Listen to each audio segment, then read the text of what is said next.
Hi, one of the most important things to know before you go on a cruise is, what do you do before you go on a cruise?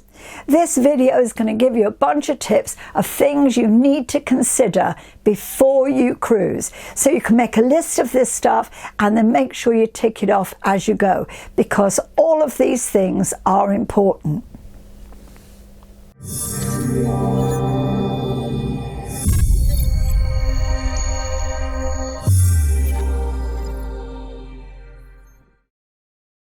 Tip number one, print off all your tickets.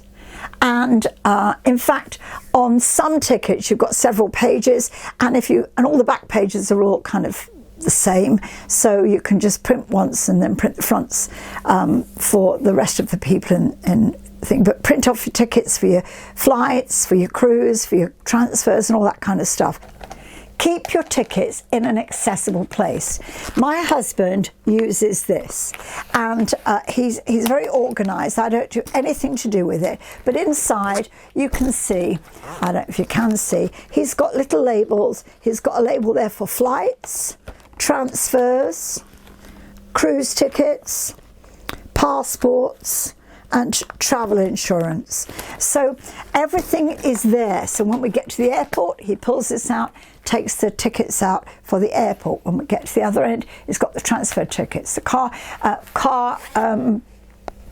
hire stuff. All goes in here in its own place, so that you know where everything is. Keep your documents all together in a document folder and make sure you've got them all printed off. Now, you know, some people, they say, well, I don't need to print it off, I've got it on my phone or whatever. Well, if you lose your phone, you've had it, right? So my husband likes to keep everything in paper form, so he's got it. Now, tip number two, make sure you have travel insurance. Now, I know a lot of people think, what do you need travel insurance for? Well, first of all, you should have it. There's no two ways about it. You should have travel insurance. I know that sometimes it's expensive as you get older, and if you've got things wrong with you, travel insurance gets more and more expensive. But if you haven't got it and something happens, then you really are messed up. We were on a cruise last year when the mother of one of my colleagues got sick, and she had to be taken off ship into Barcelona. In fact, she was already off ship. She was on a tour in Barcelona. No, it wasn't in Barcelona. I can't remember. Somewhere. And she collapsed. They took her to hospital, kept her in hospital for 5 days. And her daughter had to stay with her, so they had to disembark. And the ship were great. I mean, they helped them, looked after them and everything. But she had to pay for stuff which she was then able to claim back on the travel insurance. Make sure that your travel insurance is adequate for what you need. Make sure it covers cruises. Somebody commented on one of my posts recently that all travel insurance includes cruise cover. That is not true. That is not true. Most of them will, but you can research it online. Not all travel insurances include cruise cover. Generally, they probably do, but it's always better to check it. There are some companies which offer cheap, but the reason they make it cheap is because they knock stuff off. Make sure that whatever travel insurance you have covers you for what you need.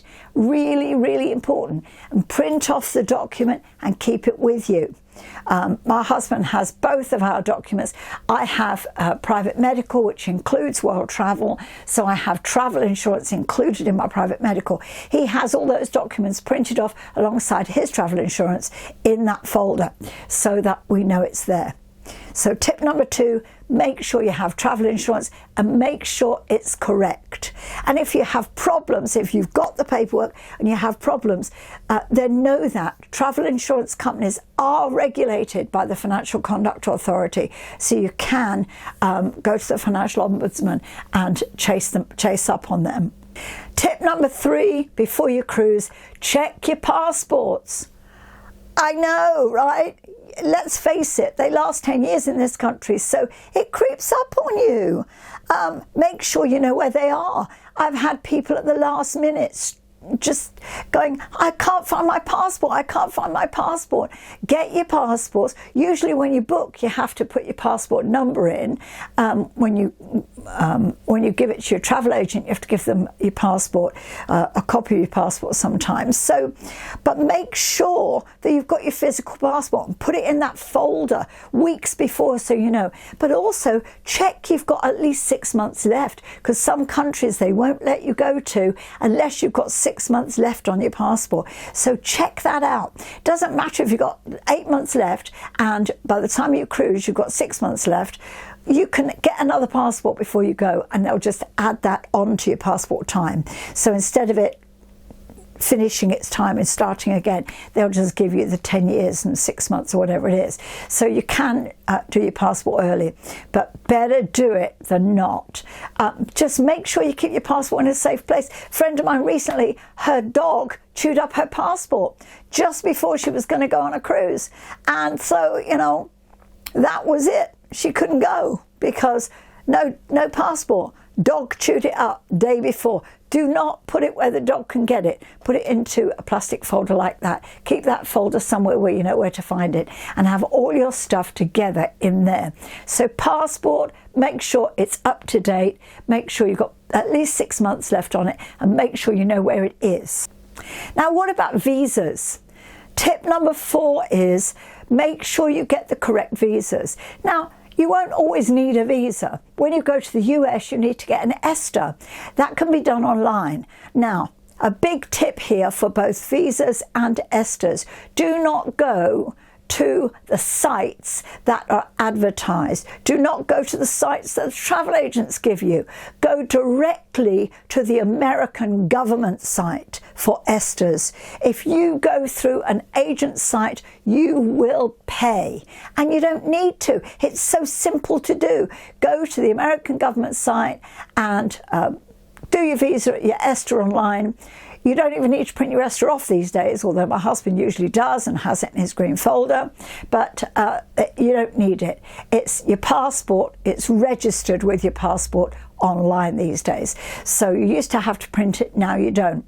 But make sure it's current. It lasts for 2 years. Make sure you've got your ESTA. If you're flying to the Caribbean, you do not want to be stopped entry into America because you don't have your ESTA if you're flying into America or going into any American island. So make sure you have it and make sure it's up to date. We did India, and you have to have a visa for India. Oh my goodness, the problems that that visa thing caused. The people that said, oh, they paid £400, they paid £300. Somebody else said, you've got to get this visa. Someone else said that. We called the Indian consulate, the embassy. We called everybody. We went online. We looked at different websites. Our TA gave us a website. Expensive. They said, oh no, you've got to have a full visa. Eventually we spoke to the Indian embassy and we got it straight from the horse's mouth that we do not need to have a full visa for India. We needed to have one that was a single entry visa, they call it. Even though we were going into 3 ports or 4 ports, whatever it was, 4 ports, we didn't need to have a big visa, unlike the people that were doing, you know, the internal tours in India. We just needed in a cruise ship, single entry, and we did it again. The difference in cost from getting it from the Indian government website and going to a visa website was extortionate. Do not go to an agent website, a visa website. Go to the government website. Again, a very simple process, all online, but it will save you a fortune. So make sure you have the requisite visas, make sure you have your ESTA if you're going to the States, and make sure you get them sorted in plenty of time. And if necessary, print them off, put them into your green folder, whatever colour folder you've got, into your travel documents folder.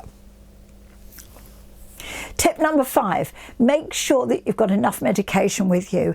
If you take regular medication, you might need to order an extra supply before you normally would, so that you've got enough to take with you and tide you over for the length of time you're away. And even a little bit more, and carry it in your hand luggage. I keep mine in one of these pillbox things, and even though it's supposed to be 7 days, I don't do it like that. I just keep whatever I want in all the little pots, but I make sure I've got enough so that if I get delayed, and God forbid that anything happened and you got quarantined, that you've got medication to keep you going, because medication abroad is expensive, and actually if you're quarantined on ship you've got no choice, and any medication on ship is also expensive. So make sure you have the right medication with you. Make sure you order enough to take with you so that your prescriptions don't need to be filled while you're away.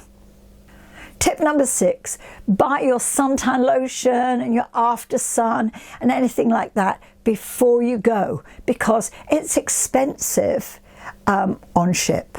And it depends where you're going, of course, but let's face it, tourist places, they usually are going to rip you off.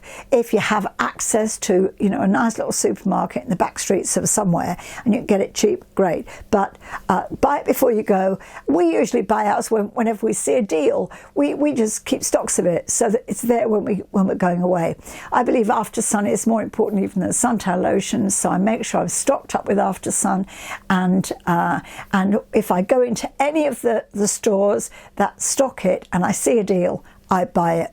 So that, and my husband does the same, so that we have enough. So take that with you. But also, if you need to get bottles of conditioner, for example, why not get those little bottles and just take enough for like 7 days or whatever, so you don't have to take a great big bottle of shampoo. And you can buy them, of course. You can buy those little travel sample sizes. Boots do them, I think, probably even Superdrug have these little travel size bottles. Take those because it'll save weight, but definitely get that kind of stuff before you go. You don't need shampoo because it's already in the cabin, and it's good quality. Body lotion is a body shampoo gel, shower gel, it's already there in your shower, so you don't need to buy that. But you do need conditioner if you need to use conditioner, because they don't provide that. So number 6, suntan lotion and anything you need like that before you go.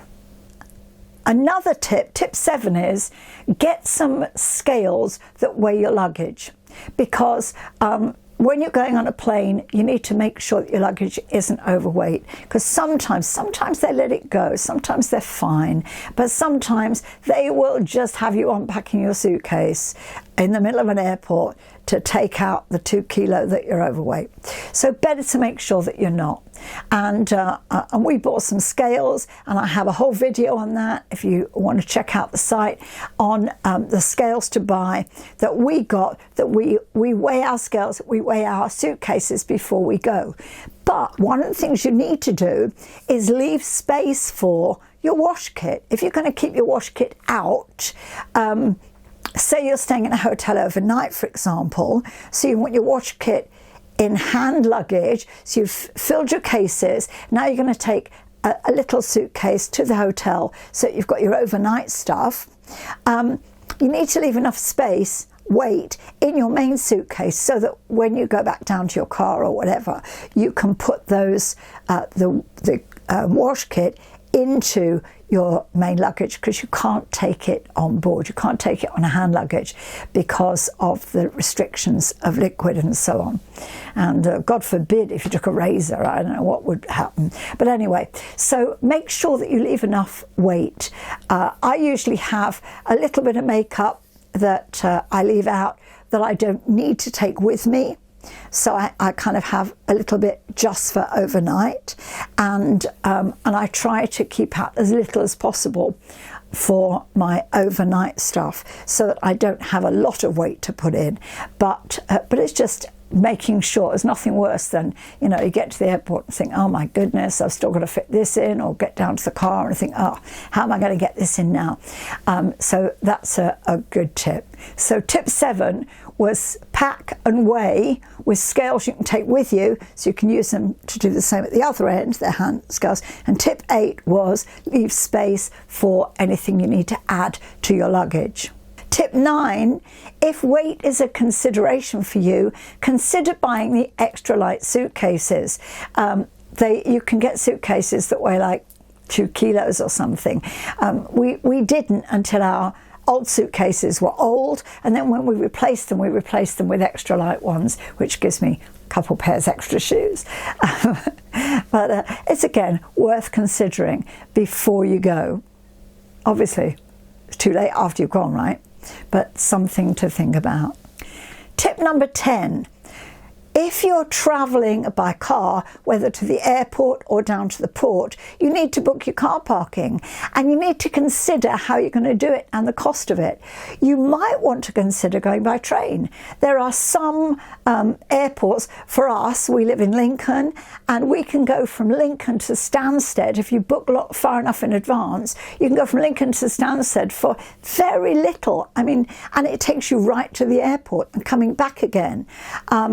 We're flying to Hamburg from Stansted, or to Hamburg from Stansted, and then coming back to Southampton, and we're getting a train direct from Southampton via London, but straight to Lincoln. A short cruise, so we won't have a lot of luggage anyway, but we thought, why not? The cost of parking the car at Stansted, and how far you have to walk to get to the airport anyway, when you park there, I thought, you know what, let's just do it. So for some people it's obviously not convenient. I've got a big strapping husband that can deal with the suitcases, so I'll just carry my rucksack and pull my little wheelie, but he takes care of most of it. So yeah, it's worth considering cost-wise, because the convenience of a car, sometimes obviously it's worth taking, and if you're going to stay in a hotel, whatever, but think about making sure you look at all the parking options before you go. And consider parking away from the port. If you've got, if you're going in UK, consider not parking on the port.